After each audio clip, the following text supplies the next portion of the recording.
নমস্কাৰ, welcome back to my tube channel Babu's click. ষষ্ঠম শ্ৰেণীৰ ছাত্ৰ ছাত্ৰীসকল, তোমালোকৰ অনুৰোধ মৰ্মে আজি এই যে 6 নম্বৰটো আছে, এই 6 নম্বৰটো ৰিপিট দিবলৈ ওলাইছোঁ, তাৰমানে পুনৰ দিবলৈ ওলাইছোঁ।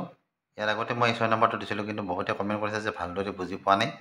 তো আজি 6 নম্বৰটো সেইবাবে লৈ আহিছোঁ তোমালোকৰ বাবে। ভিডিঅ'টো সম্পূৰ্ণকৈ আৰু মনোযোগেৰে চাবা। তো আহা আজিৰ ভিডিঅ'টো আমি আৰম্ভ কৰোঁ।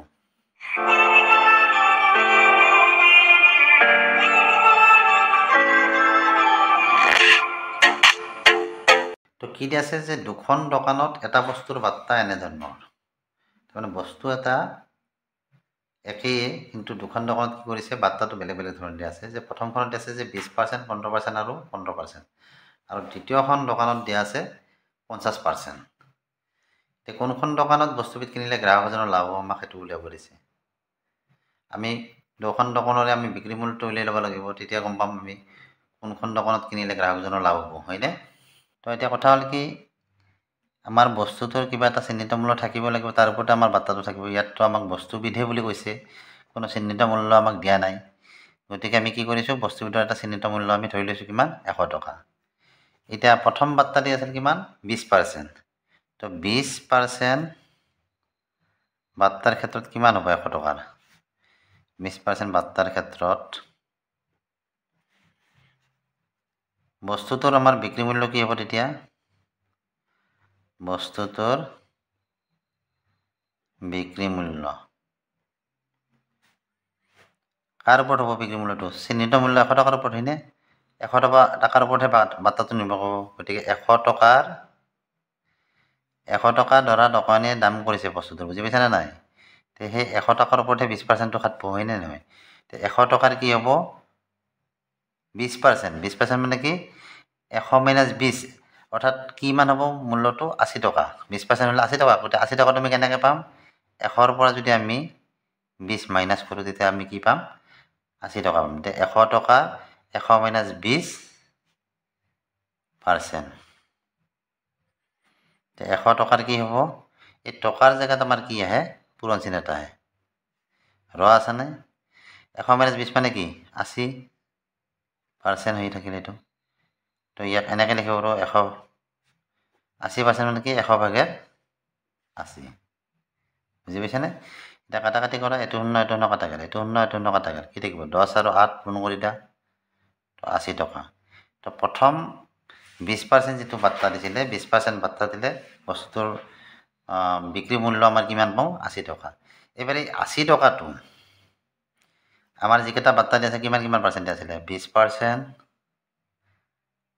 15% আৰু 15%। এতিয়া 15% বাৰ্তাৰ ক্ষেত্ৰত আমাৰ কোনটো আহিব? চিহ্নিত মূল্য আমাৰ 80 টকা আহিব। বুজি পাইছেনে? এইবাৰ তে আমি কি লিখিম? 15% বাৰ্তাৰ ক্ষেত্ৰত কি হ'ব?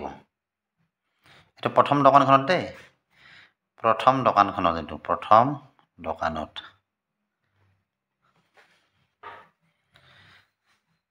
তো বস্তুটোৰ বিক্ৰী মূল্য কি হ'ব? 15% দিলে বস্তুটোৰ বিক্ৰী মূল্য কিমান হ'ব?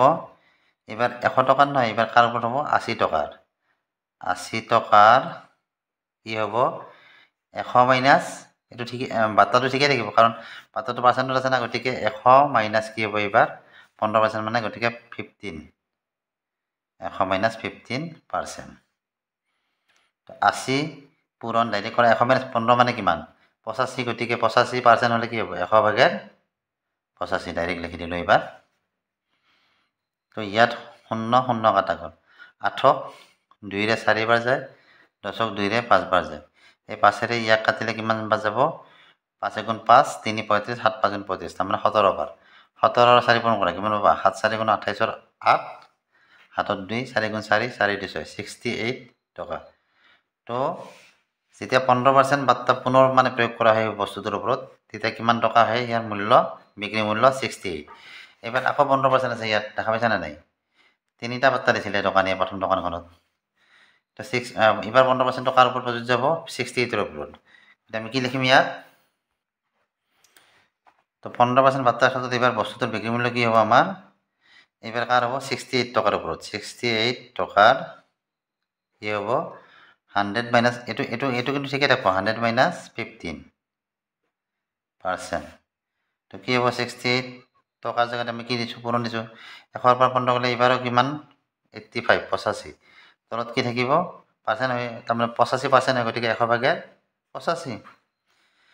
এবার 5 ইয়াক 17 বার গ'ল 5 ইয়াক 20 বার গ'ল 5 ইয়াক 5 নহয় 4 ইয়াক 5 বার গ'ল আর 4 ইয়াক কিবা যাব 4 গুণ 4 2 থেকে 28 7 4 গুণ 28 17 17 পূরণ করা কিমান পাবা 289 পাবা পূরণ করিলে তলত কি আছে 5 289 5 হরণ দিয়া 289 5 হরণ দিয়া কিমান বাজাব 5 5 গুণ 25 5 বার গ'ল হয়নে 25 8 5 গ'ল 3 5 7 5 গুণ 35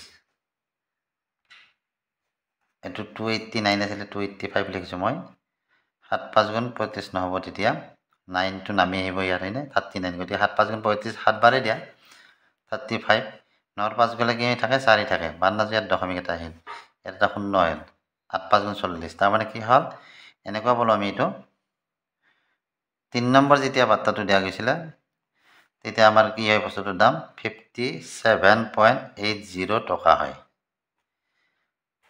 এটো হল আমাৰ কি প্ৰথম দোকানত বস্তুবিধ যদি কিনে কাস্টমাৰজনে বা গ্ৰাহকজনে তেতিয়া কিমান টকাত কিনিব লাগিব 100 টকাৰ বস্তু হলে 57.80 টকাত কিনিব পাৰিব এটা দ্বিতীয়খন দোকানত আমাৰ কিমান টকাত কিনিব পাৰে হেতু উলাই লম তো আমাৰ কি আছে দ্বিতীয় দোকানখনত আমি কি দিয়া আছিল 50% বাৰ্তা দিয়া আছিল গতে 50% বাৰ্তাৰ ক্ষেত্ৰত কি হ'ব বস্তুৰ বিক্ৰী মূল্য 100 টকাৰ কি হ'ব 100 মাইনাস 50% গতিকে 100 টকাৰ কি হ'ব 100 পৰা 50 গলে কি থাকে 50 থাকে একবাৰ লিখি দিলো আকৌ তোমালোকৰ ভুল হ'ব পাৰে 100 মাইনাস 50 কৰিলে 50 থাকে এটো পার্সেন্ট আছে গতিকে ইয়াত এনেকৈ দিবা এটুলে না নিলিখিলেও কথা নাই আসলতে 100 ভাগের কি হ'ব পার্সেন্ট মানে 100 ভাগের 50% মানে কি আমি 100 ভাগের 50 এনেকৈ লিখিব পাৰো গতিকে 100 100 কাটা গল কি থাকিব ইয়াত 50 তো কি হল এটো আমাৰ 50 টকা অর্থাৎ দ্বিতীয়খন দোকানত যদি বস্তুটো